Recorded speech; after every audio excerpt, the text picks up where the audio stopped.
Hi, my name is Thomasina Thornton, and I am a licensed New York and New Jersey trust and estates attorney. And this is my second video blog on estate planning. So for those of you who are checking me out, I want to thank you so much for viewing, and I really hope that you are able to take away beneficial information that will help you and your families begin the process of creating your estate planning documents. Now let me give my disclaimer. By no means am I attempting to give you specific legal advice. Everyone's estate plan is individualized. And so therefore, if you, let's say, live in the states of New York or New Jersey, then by all means, give me a call. I would love to talk to you and be of service. But if you live outside of those states, then I would suggest that you seek counsel to address your specific legal questions. Now, that said, as I said, this is my second video, and I had planned today to talk about a living document entitled A Power of Attorney. However, I'm going to veer off from that in this video because over the last 2 weeks, my heart has been kind of heavy, and I felt like today I needed to speak on something different. On April 21st of this year, the world lost Prince Rogers Nelson. Now, to those of us who are die-hard fans, we know him as Prince, maybe the symbol, but he'll always be Prince to me. And Prince was a musical iconic legend, wrote thousands of songs. And the fact that this man died at 57 years old has us all just baffled, and we're heartbroken. And we're all saying, how could this happen? This should not have happened. This is somebody who was gone too soon. And we're just extremely disturbed by it. But what I'm also disturbed by is that it is presumed that Prince passed away without a last will and testament, which means that he died intestate. Now, the term intestate is just a legal term that means a person has passed away without a will, whereby he or she did not name an executor. An executor is a person who is in charge of the testator's estate, and did not name beneficiaries, meaning who would be the recipient to receive those assets from the estate.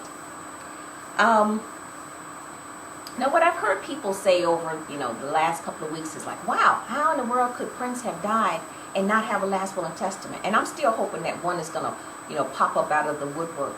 But how could he have died and have acquired this vast amount of wealth and not have a last will and testament? And then more so, then people will say, well, listen, if I had that kind of money, I would definitely have a last will and testament. Well, let me say this to you. Please do not think for 1 minute that you need that type of wealth in order to benefit from having a last will and testament. Without a last will and testament, you will have passed away intestate, which means now the court has to determine who will be your appointed administrator. Again, who will be that person who is in charge of facilitating your estate. The court will also determine who will be your named beneficiaries. What we're basically saying is it's out of your hands. Now you're looking at a judge or the court system to make those determinations for you. Now in future videos, I'm going to talk about the probate process. And when we start talking about who's going to be an administrator, you kind of want to know, well, how does the court go about appointing an administrator?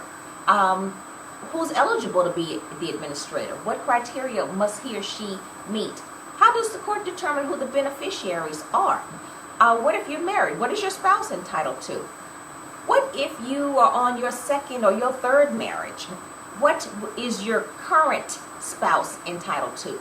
What if you had children from your first marriage? What are those children entitled to? What if you have children who are minors, meaning they are under the age of 18? Who is going to be the guardian or the person who will be in charge of having legal custody of those children? If you don't name a guardian in your last will and testament, the court will decide who will be the guardian of your minor children. At what age will those children be entitled to assets? Will it be 18? Will it be 21? Is that age too young? Probably. But of course, all children are different. So what I want you to take away from this is that in all of those factors that I just brought up, and that's just a fraction of the issues that come about, particularly when one has passed away intestate, there is never a situation where I have indicated that you have to be a millionaire in order for those issues to have a direct impact upon you and your immediate family or your extended family, or have an impact upon what your ultimate wishes are. So what I want you to take away from this is that dying intestate is not good. Get yourself a last will and testament.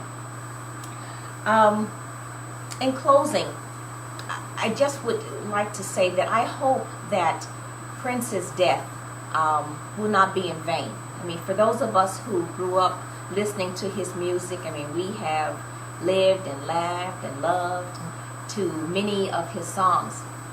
And I heard a song the other day by Prince, and the name of it is Sometimes It Snows in April. Now, I'm not going to butcher the man's song, so it's a nice song. Google it. But I want you to hear the title of that song and think of it kind of as a metaphor for something that, again, Prince can leave us with. Sometimes it snows in April. And if you think about that title, and you kind of think, well, you know, it's not supposed to snow in April, you know. Now, sometimes if you live on the Northeast or the Midwest, we might get some snow in April. But for the most part, it ain't supposed to snow in April. But what the message here is that sometimes things happen and they're not supposed to happen. Prince is not supposed to be dead at 57 years old. And you can probably point to situations in your own family where you've lost a loved one or you've lost a friend and you say that just wasn't supposed to happen, or just something has happened in your life and it was not supposed to. What I want you to do is to be ready when stuff happens. Be ready. You know, they say live today like we may not have tomorrow. Well, I want you to plan like tomorrow might be today. Get your estate plan in order. Because sometimes it snows in April. Anyway, for our next video that hopefully will be coming soon, I will be speaking on the Bible's living document called The Power of Attorney, and I hope that you will return and have a chance to check it out. It has been great. I am Tommy Thornton, Trust and Estates Attorney. As always, I wish you to be well and live long. I'll see you next time. Bye.